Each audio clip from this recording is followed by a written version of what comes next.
हमारे लिए? जरा बता दो तारीख निकाल कर। हर जमाने में चैलेंजेस रहे और बातिल का हक के साथ ये मारका आरा होना हमेशा लगा रहा। सतीजाकार रहा है अजल से ता इमरोज, शरारे बूलहबी से चिराग मुस्तफवी। अरे 313 निहत्ते निकल मैदान बद्र में आए। उन्होंने ये नहीं पूछा कि हालात खराब हैं कि अच्छे हैं। उहद में चले गए मेरे नबी के साथ, ये नहीं पूछा हालात अच्छे हैं कि खराब हैं।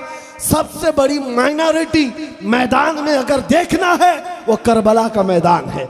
एक तरफ सिर्फ 82 लोग हैं 72 खानदान के, और इतनी छोटी तादाद में आ गए।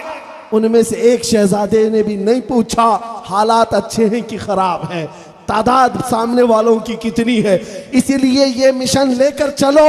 इस्लाम तादाद के भरोसे पर नहीं, अपनी हक्कानियत के भरोसे पर जिंदा रहता है। अगर तुम हक के साथ हो, तन्हा भी हो खड़े हो जाओ, तुम्हारी आवाज को पहुंचाना ये मौला की शान है। आज आपको मैं बताऊं, नामूसे रिसालत पर हर एक मोमिन की जिम्मेदारी, हर एक मोमिन की जिम्मेदारी। अगर हुजूर की शान में कहीं गाली गलोच हो तो क्या आपको अच्छा लगता है? किसी भी मोमिन को अच्छा नहीं लगता। कलेजा मुंह को आता है, दिल तड़पता है, हर मोमिन दर्द के मारे कराहता है। यह हमें पता है, क्योंकि जिसके अंदर राई के दाने के बराबर भी ईमान होगा, अरे वो अपने माँ बाप की गालियां तो सुन सकता है, अपने नबी की नहीं।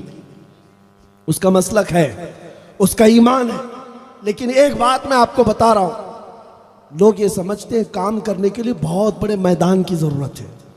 उलमा अब यहां से निकल कर जा रहे हैं, ये सोचते हैं बहुत बड़े मदरसे का मुझे प्रिंसिपल बनाया जाए, या शहर की सबसे बड़ी जामा मस्जिद का मुझे खतीब बनाया जाए, ताकि मैं दीन का काम कर सकूं और फैला सकूं। ये असबाब ठीक है, खालिक असबाब ने बनाए, लेकिन इतने जरूरी नहीं होते। आपको 2 साल पहले जिस पाखंडी कुत्ते के भौंकने की आवाजें आ रही थी दिल्ली की सरजमीन से, जो हुजूर की शान में बकवास करता रहा, ये सबको पता है। उस वक्त कौन ऐसा मुसलमान है जो खामोश रहा होगा? हर एक का दिल दर्द कर रहा था, लेकिन सबके दर्दों की आवाज बनकर अगर ये फकीर कादरी, एक छोटी सी मस्जिद थी, 50 लोग बैठे होंगे, उनके दरमियान अपने जज्बात निकाल कर रख दिया और उसको खुला चैलेंज दिया था, सिर्फ इसलिए कि हम मरने के लिए तैयार हैं। अब डिबेट नहीं करेंगे, मुनाजरा नहीं करेंगे, मैदान में उतर करके आमने सामने मुकाबला करेंगे। ये हमारे जज्बात नहीं। मैं समझता हूं एक सलमान नहीं, हर मुसलमान का यही जज्बा था, हर आलिम का यही जज्बा, हर खानका का यही जज्बा था। आवाज हमारी उठी, लेकिन आपको मैं बताऊं 50 लोगों के दरमियान आवाज उठाई गई थी। छोटी मस्जिद जरूर थी, महीना नहीं गुजरा था, अमेरिका से मुझे मैसेज आ रहे हैं, न्यूजीलैंड से आ रहे हैं, अफ्रीका से आ रहे हैं, सहराए अफ्रीका से, मिस्र से, ट्यूनिस से, अरब से, पाकिस्तान से, हिंदुस्तान के कोने कोने से लोगों तक ये आवाज पहुंची। हर आलिम सराहता है, हर जमात खड़ी है।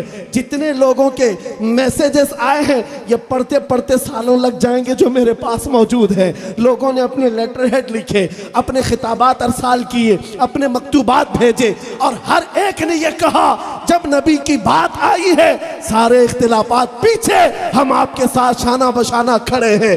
यह बात इसलिए अर्ज कर रहा हूं, मेरे मुस्तफा की इज्जत की बात करने के लिए, दीन का काम करने के लिए बड़ी बड़ी कॉन्फ्रेंसों की जरूरत नहीं।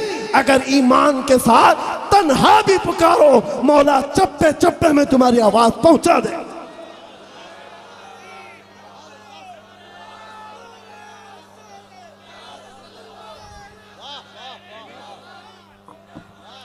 दिल से जो आवाज निकलती है असर रखती है, पर नहीं ताकत परवाज मगर रखती है।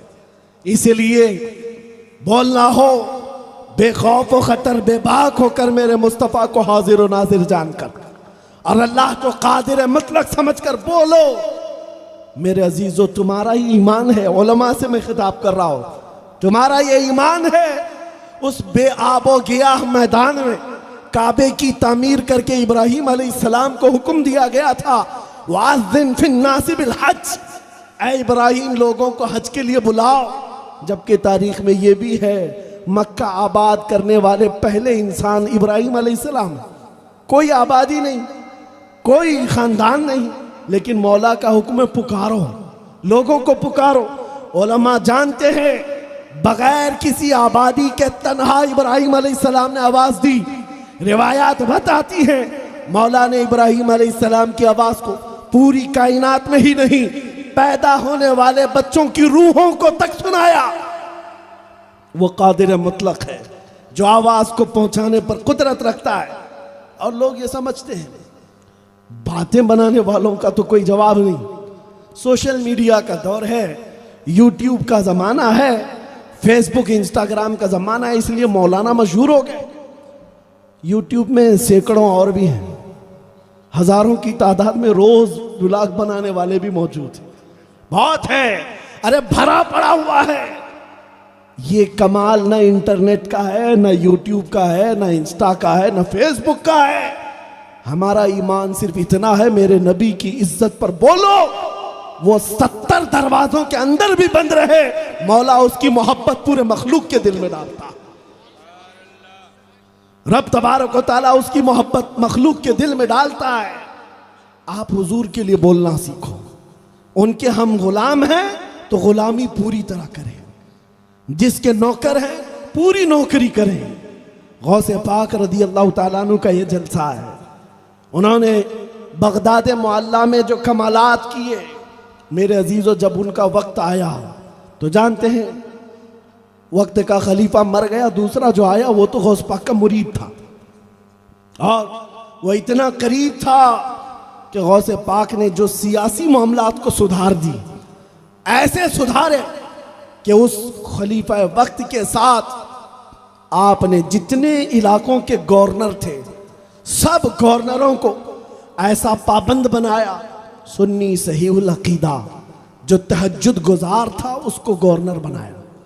यहाँ ये बात मैं अर्ज करना चाहता हूँ, उलमा और मशाइख को ऐसा लगता है कि सियासत की इस्लाह के बारे में बात ही नहीं करना चाहिए, मौलाना को सियासत पे बोलना ही नहीं चाहिए। क्यों? तुम खरीद करके रखे हो। हम अगर कुर्सी पर बैठना नहीं चाहते तो यह हमारा अपना शिवा है, यह हमारा अपना मिजाज है, लेकिन हम किसी जालिम को हमारी कौम की गर्दनों पर कुर्सी रखने भी नहीं देना चाहते। जब कभी कोई जालिम पैर पसारे उसके खिलाफ बोलना भी उलमा अहले सुन्नत का काम है, उलमा का ये काम है। उलमा हक की आवाज को बुलंद करें और कौम के अंदर शऊर बेदार करें, इनके अंदर सियासी शऊर बेदार करें। मेरे अजीजों, तुमको दुनिया जो आस्ताना देती है कि ये 500 में बिक जाते हैं, 1000 में बिक जाते हैं, अल्लाह का वास्ता देता हूं, नबी का वास्ता देता हूं, इस तौर तरीके से और इस धब्बे से अपने आप को आजाद करो। 500 1000 की क्या औकात, दुनिया करोड़ भी तुम्हारे सामने डाले, तुम्हें उसकी तरफ सूंघना भी नहीं चाहिए, देखना भी नहीं चाहिए। एक साहब ने मुझसे ये कहा था, गैर मुस्लिम है, और उन्होंने ये हमारी तकरीरें बहुत सुनी हैं। एक बार मुझसे कहा था, मौलाना आप कहते हैं दोपहर में लाल झंडा, शाम में नीला झंडा, रात को हरा झंडा, ये पार्टियां बदलने वाली कौम। तो उन्होंने कहा, मौलाना आपकी कौम ही ये ज्यादा करती है, आपके लोग ही ये करते हैं, दोपहर में उस पार्टी के साथ जाते हैं, शाम में इसके साथ, रात में उसके साथ। वो मुझे टॉन्ट मार रहे थे। मैंने कहा करते होंगे, आपसे भी 500 लेते हैं, उनसे भी 500, उनसे भी 500, सबसे लेके आ जाते हैं, वो करते होंगे, मुझे पता है। कहा फिर आप बयानों में क्यों बोलते हैं? कहा बात ये है, ये करते होंगे, झंडे बदलते होंगे, पट्टे बदलते होंगे, इसलिए कि कंपेयर करने के लिए इनके पास जितने हैं सब एक ही चट्टे बट्टे हैं, एक थाल के। कंपेयर करने के लिए इनके पास कोई है नहीं, वो भी इतना ही, ये भी उतना ही, वो भी उतना ही, इसलिए जाते हैं सबके साथ। लेकिन कसम खुदा की, मैंने जो उस बंदे को कहा था आज आपके सामने दोहरा रहा हूं, और अहले बासनी का भी यही जज्बा हो। मैंने उनसे कहा तुमने मुझे ताना मारा है, पार्टियां बदलते हैं, झंडे बदलते हैं, इनके सामने जो शख्सियात हैं वो सब एक ही तरह के हैं। आओ, तुम्हारे पास 500 नहीं 10 करोड़ हो तो लेकर के आना। मैं अपने मोहल्ले का या किसी भी मुसलमान बस्ती का एक नौजवान तुम्हारे सामने लाऊंगा, कोई आलिम दीन नहीं, कोई परहेजगार मुत्तकी नहीं, नॉर्मल किस्म का एक नौजवान तुम्हारे सामने बिठाऊंगा। 10 करोड़ की दौलत लेकर बैठना और उसके बाद उसको ये नहीं पूछना 10 करोड़ लोगे कि कांग्रेस के पास जाओगे, 10 करोड़ लोगे कि बीजेपी के पास जाओगे, बल्कि रखे रहो 10 करोड़ एक तरफ गुंबद खजरा की तस्वीर रखना।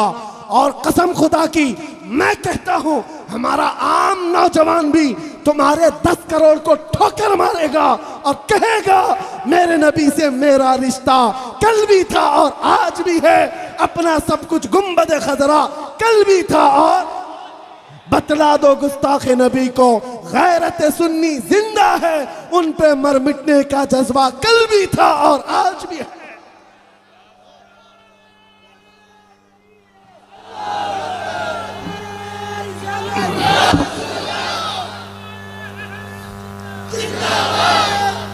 मैंने जो बात कही वो हक है या नहीं है? आप इस जज्बे को रखते हैं या नहीं? बाकी नोट इधर उधर आती जाती रहती, उससे मुझे कोई ताल्लुक नहीं, लेकिन जब नबी की बात आए सारी दुनिया को ठोकर मारना, सब को छोड़ दो। इसलिए कि तुम्हें मैं बताता हूं, अगर नबी पाक के दामन से जरा बराबर भी रूगर्दानी किया, अभी तो आप सुन रहे थे कसीदे कलामिया, कसीदे अशरफिया, हज़रत सैयद कलीम अशरफ साहब अदामुल्लाह इकबालों का कि रूसिया हो जाओगे उनका तरीका छोड़कर, नबी पाक सल्लल्लाहु अलैहि वसल्लम का तरीका छोड़ोगे, काले चेहरे वाले हो जाओगे। और यह हमने देखा है, लखनऊ का एक राफजी कुत्ता निकला था जो धर्म बदल करके, नाम बदल करके मीडिया की सुर्खियां बटोर रहा था और सारे मीडिया वाले हॉट सीट पर उसको बिठाते थे। आइए त्यागी जी, नाम बदल लिए और उनको ऐसा लगा था एक खलबली मच जाएगी हिंदुस्तान में कि धर्म परिवर्तन हो रहा है, इस्लाम छोड़कर लोग जा रहे हैं। अरे ऐसे कुत्ते 1000 चले जाएं, इस्लाम पर कुछ फर्क नहीं पड़ता, कुछ फर्क नहीं पड़ता। और हमने उनकी जिंदगी को देखा, 6 महीने पुजारियों की चाट छाट करके वापस आए, बाद में पता चला कि पंडितों ने भी किक मार करके भेज दिया है। कुत्ता ना इधर का रहा ना उधर का रहा, धोबी का कुत्ता न घर का न घाट का। 100 साल पहले बरेली के इमाम ने यह आवाज उठाई थी, या रसूल अल्लाह, जो तेरे दर से यार फिरते हैं दर बदर यूं ही खार फिरते हैं, जो तेरे दर से यार फिरते हैं दर बदर यूं ही खार फिरते हैं। हुजूर को छोड़ करके जो जाता है उसकी जिल्लत दुनिया में जब ये है तो फिर हश्र में तो देखना है, क्योंकि हश्र का आलम तो ये है, अर्श हक है मसनद रिफात रसूलुल्लाह की, देखनी है हश्र में इज्जत रसूलुल्लाह की। अगर आपको यकीन है कि नबी हमारे साथ है और हम नबी के हैं, तो दुनिया के इन मामलात से खौफजदा होना छोड़ दो। मॉब लिंचिंग की बात, इस राजस्थान के इलाके में कई मामलात हुए, हम इस बात से डरते नहीं और उनको जवाब दे करके जाते हैं। अगर हमारी ये बात पहुंचती है तो सुनो कान खोल कर। 1400 साल के बाद तुम किसी गरीब मुसलमान को पकड़ करके, बांध करके, मार करके उसको अपने खुदा का नाम लेने पर मजबूर करते हो और उसकी जान ले लेते हो और लोगों को वीडियो शेयर करके दहशत डालते हो। देखो हम ऐसा कर सकते हैं, जालिमों ये रखो अपनी जेब में। इस तरह की आतंक और इस तरह का दहशत, इस तरह का टेररिज्म हमने कूफा में भी देखा, करबला में भी देखा, मक्का में भी देखा।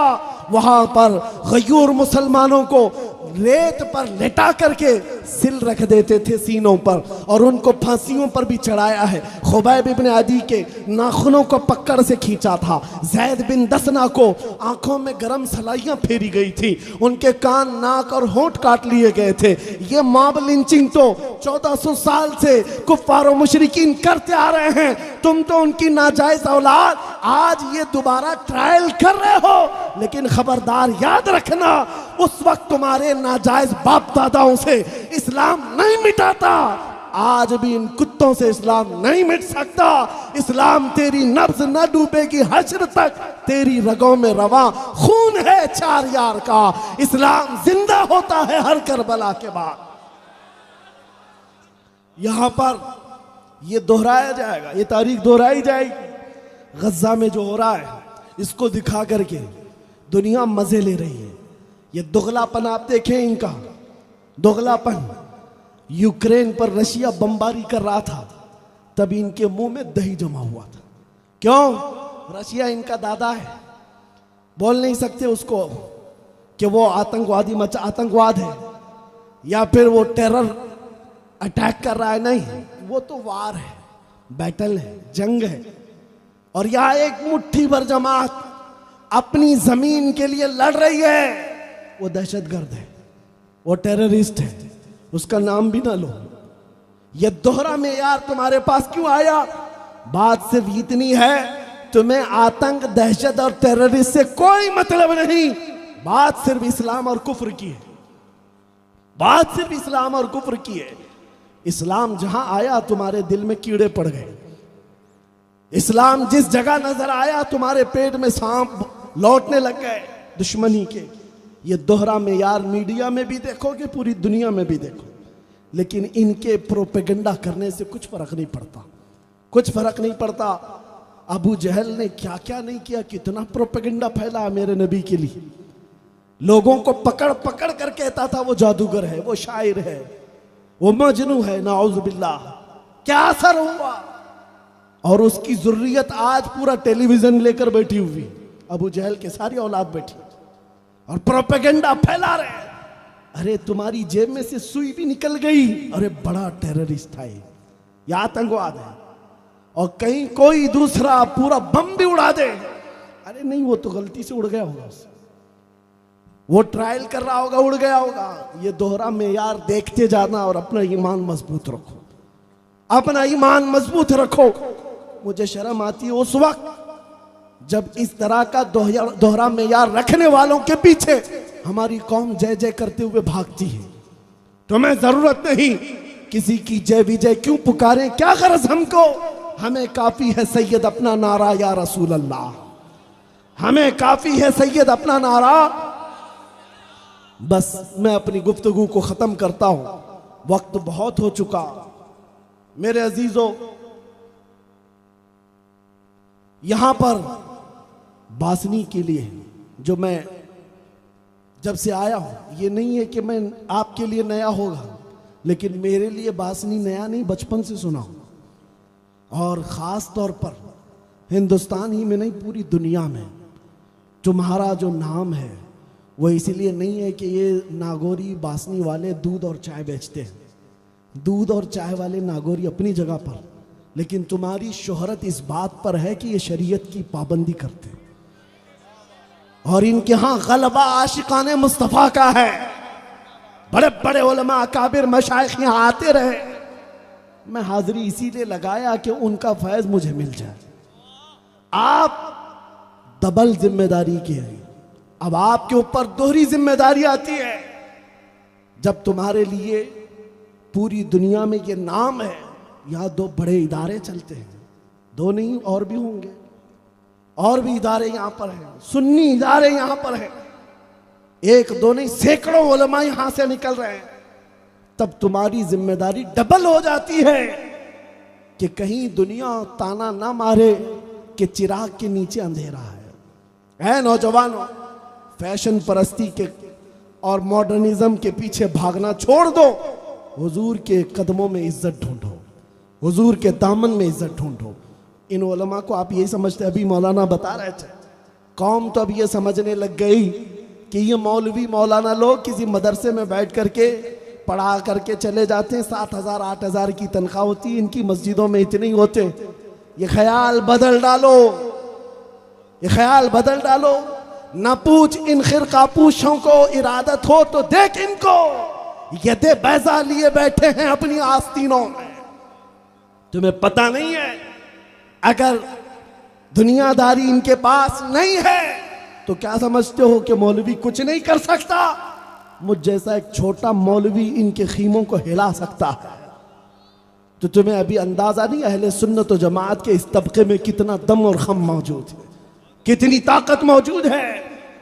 आप ये समझते हैं कि ये मौलवियों को खाली मस्जिद की इमामत और मदरसे की मसनद संभालनी आती है? नहीं, पूरे तुम्हारे दीन की फसील बन करके, पूरे तुम्हारे अकीदे के मुहाफिज बन करके जिंदगी भर तुम्हारे साथ हैं।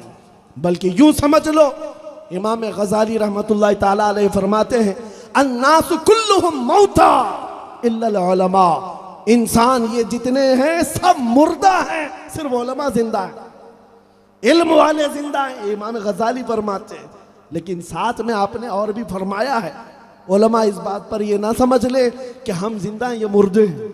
उलमा के बारे में आपने फरमाया, कौन से उलमा जिंदा हैं? जो अपने इल्म पर अमल करते हैं। और फिर आपने फरमाया अल्लाह की खशियत रखते हैं, वो उलमा जिंदा हैं। बहरहाल यहाँ पर भासनी वालों की ये डबल जिम्मेदारी है, इश्क रसूल का चिराग रोशन करो, अपने बच्चों की तरबियत पर ख़ास तवज्जो दो। मैंने शुरू में एक जुमला कहा, अगर हमारी तकरीरों से असर नहीं लेते तो गज़ा और फ़िलिस्तीन के बच्चों से तो असर ले लो। उनकी छोटी बच्चियाँ, 5 साल की एक बच्ची को मैंने देखा, मेहंदी के कौन से अपने नाम लिख रही है, और दूसरी बच्चियाँ, अरे जिनके घरों पर जंग है, मिसाइल अब गिरा कि तब गिरा, रात सोते हैं तो उनमें किसी को खबर नहीं, सुबह उनके टुकड़े मिलने वाले हैं, क्या होने वाला है। लेकिन मेहंदी कहाँ लगाई जाती है? शादियों में, खुशियों के मौके पर वो बच्चियां मेहंदियों से अपने नाम लिख रही हैं। किसी ने पूछा, बच्चियों क्या कर रही हो? कहा, कल को जालिम इजराइल अगर मिसाइल से हमला करे और हमारे टुकड़े हो जाएं, अगर हाथ बचा रहेगा तो हमारे बाप नाम देख करके पहचान तो सकते हैं, नाम देख करके वो हमें पहचान लेंगे कि ये मेरी बेटिया है, मेरी गुड़िया है। 5 साल की बच्ची के अंदर शहादत का जज्बा मौजूद है। कौन सा दूध पिलाया उन माओं ने, कौन सी तरबियत की है उन बच्चियों की। इसीलिए मैं कह रहा हूं, हम तो चिप्स पैदा कर रहे हैं। हमारे यहां क्या है, छोटी सी चीजों से घबरा कर बिलबिला उठे, भाग खड़े हो गए। आला हजरत ने लिखा है, उलमा सुनो, आला हजरत फरमाते हैं, जो बुज़दिल है उसे दीन की खिदमत करने के लिए आगे आना ही नहीं चाहिए। आएगा तो मिशन को नुकसान पहुंचाएगा, नुकसान पहुंचाएगा। हुजूर पाक की शुजाअत, मौला अली की शुजाअत, ये सिर्फ तकरीरों में बोलने के लिए नहीं, अपने जलसों में बयान करने के लिए नहीं, मैदान में खड़े रहो। जिस वक्त जिस तरह की मुसीबतें आए उनको सह लेना, ये असल जिंदगी है।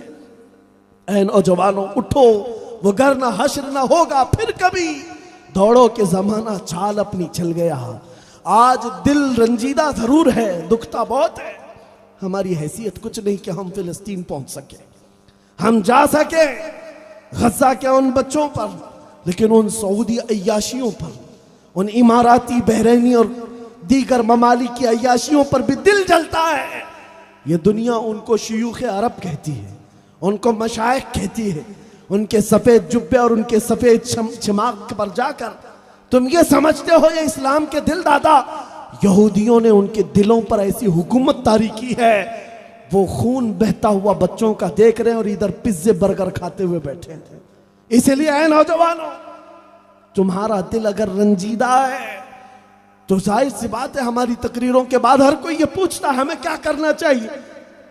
करना तो चाहिए। अगर हम पहुंच नहीं सकते तो जालिम जिस बात से डरा हुआ है उस चीज को फिर से पैदा करो। जालिम जो डरा हुआ है सिर्फ इस बात से कि फिलिस्तीन के बच्चों का ईमान पूरी दुनिया में आने ना पाए। तुम अहद करके उठो, हमारा हर बच्चा लब्बैक या अक्सा कहने वाला हो जाए, हमारा हर बच्चा जज्बा शहादत लेकर के पैदार हो। नौजवानों के दिलों से खौफ निकालो, डर निकालो। कब तक जियोगे? ये मुजरे करते हुए टिकटॉक पर रात भर जिंदगी गुजारने वाले, तुम्हें क्या लगता है गेम खेल करके जिंदगी गुजर जाएगी? कयामत के दिन सबसे पहला सवाल जो होगा, रब ताला पूछेगा, मैंने तुझे जवानी दी थी, तूने कहां खर्चा किया? बताओ तुम अल्लाह को क्या कहोगे? यही कहोगे रात भर पबजी खेलता था, रात भर फेसबुक पे चैटिंग करता था, रात भर इंस्टा चलाता रहता था, क्या जवाब दोगे अल्लाह की बारगाह में? ये हंसने का वक्त नहीं है, रोने का वक्त, रोने का वक्त है। मौला करीम की जिस वक्त पकड़ होगी, मुफस्सिरीन फरमाते हैं खाली इस एक सवाल का जवाब देने में 400 साल लग जाएंगे, किसी को 500 साल लग जाएंगे, किसी को 700 साल लग जाएंगे। उसको खड़ा किया जाएगा, जवाब दे अपनी जवानी का, हिसाब दे अपनी जवानी का। तुफ है हमारी जवानियों पर, हमारी जवानियां इसीलिए आई है ऐ नौजवानों। इसीलिए मैं कहता हूं, जिस बात से डरा हुआ है जालिम, उस चीज को पैदा करो, वो ईमान, वो कुव्वत, वो इश्क की दौलत। फिर देखना तुम हुजूर के इश्क में सरापा बनकर निकलोगे। सिर्फ तुम्हारे चलने फिरने से कई कीड़े मरकर नालियों में बह जाएंगे, तुम्हारे किसी हमला करने की जरूरत ना पेश आए। तुम इश्क रसूल के लिबास को ऐसा ओढ़ लो कि तुम्हारा चलना फिरना भी बहुत असर रखेगा, बहुत असर रखेगा। क्योंकि अल्लाह का वादा है, वो अल्लाह अपने हबीब की इस उम्मत का रौब दुश्मनों में डालेगा। लेकिन कब? जब वो ईमान कामिल के साथ उठेगा, हुजूर के तरीके के साथ उठेगा, तुम्हारा रौब अल्लाह ताला दुश्मनों के दिल पर डालेगा। आज मैं इसी बात पर गुफ्तगू खत्म करता हूं। दिल हमारे बैठे हुए हैं, जज्बात बेकाबू हैं, इसलिए कि जब आंखों के सामने उन निहत्ते बच्चों की रूहें तड़पती हुई देखते हैं। मेरे अजीज हो, आपको एक बात मैं बताकर जाऊं, उन शहीदों की माओं को हजारों सलाम, जिन्होंने अपने हाथों से जनाजे उठाए। उन बापों को क्या कहा जाए जो सीने से लगाकर अपने नन्हे बच्चे को कफन पहना देते। हम तो अपने बच्चों को कपड़े पहनाने से भी डरते हैं कि कहीं हाथ ना फंस जाए। वो बाप का कलेजा कैसा जो बच्चे को कफन भी पहना रहा हो और उसके बाद खड़ा होकर फिर लब्बैक या अक्सा का नारा लगाता हो। कैसा दिल और जिगर मौला ने उन्हें दिया है। जियाले मर्द हैं, जियाली औरतें हैं, खुश अकीदा लोग हैं। लेकिन साथ में मैं आपसे ये भी कहूँगा, दुआएं भी ज़रूरी हैं, मैदान अमल में उतरना भी ज़रूरी है। बगैर अमल के दुआएं नहीं। हुजूर बद्र में आकर दुआ कर रहे थे, मदीने में बैठ करके नहीं। पहले मैदान बद्र तक चल कर आओ, फिर दुआ करो। आप हमेशा इस बात के लिए तैयार रहें, जब मेरे दीन और ईमान पर कोई भी बात आए, मेरी जान मैं कुर्बान कर दूंगा, लेकिन मेरे दीन और ईमान पर आंच आने नहीं दूंगा। आज इस अहद के साथ उठेंगे। बोलो ऐ नौजवानों, जो जान मांगो तो जान दे दें, जो माल मांगो तो माल दे दें, मगर ये हमसे कभी ना होगा नबी का जाहो जलाल दे दें। अगर मुस्तफ़ा करीम की इज्जत पर बात आए, हम सारी मसलहतों को पीछे रखेंगे और अपनी गर्दन हुजूर के कदमों में निछावर कर देंगे। क्या मेरी इस बात पर हर नौजवान तैयार है? लब्बैक या रसूल अल्लाह, लब्बैक।